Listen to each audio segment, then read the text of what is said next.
নেতৃত্ব বহন কৰিছে আৰু যাৰ ফলত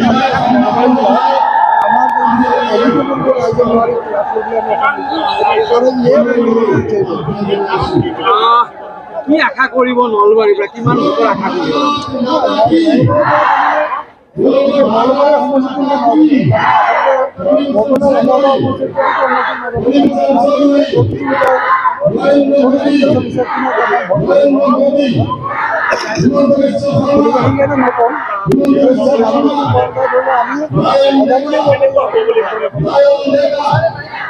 দেখিবলৈ পোৱা গৈছে ১৫ তাৰিখে যিহেতু প্ৰধানমন্ত্ৰী আহিব তাত যথেষ্ট ব্যস্ততা আছে তাৰ লগত সমান্তৰাল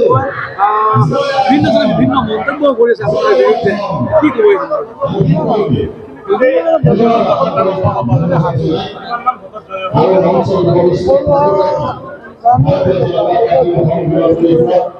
आवाज दिले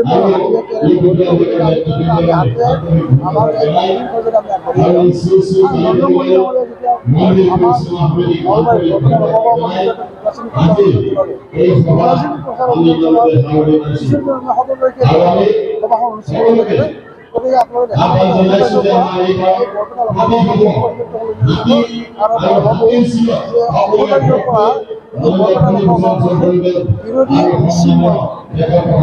মই কৈছোঁ যে আমাৰ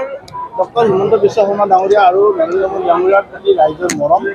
আৰু অটল আত্মবিশ্বাস এই দুটাৰ কাৰণে ৰাইজে ভেলদল ভাঙি ওলাই আহিছে। উদ্দেশ্য মোদী ডাঙৰীয়াক প্ৰত্যেকবাৰৰ কাৰণে প্ৰধানমন্ত্ৰী শিকোৱা আৰু হিমন্ত বিশ্ব শৰ্মা ডাঙৰীয়াৰ হাত শক্তিশালী কৰা আৰু তাৰ কাৰণে আমাৰ সমৰ্থিত প্ৰাৰ্থী ফণীভূষণ চৌধুৰী ডাঙৰীয়াক মানে দলে বলে ভোট দি আশীৰ্বাদ দি জয়যুক্ত কৰি সংসদলৈ পঠোৱাৰ এটা সংকল্প গঢ়ি ৰাইজে লৈছে। আপোনাৰ সমষ্টিত যিহেতু কংগ্ৰেছৰ বিধায়ক আছে কেনেদৰে আপুনি ৰণকৌশল বুলি বিশেষ নাই আমাৰ দলৰ কাম চৰকাৰৰ কাম আৰু কাৰ্যকৰ্তাৰ পৰিশ্ৰম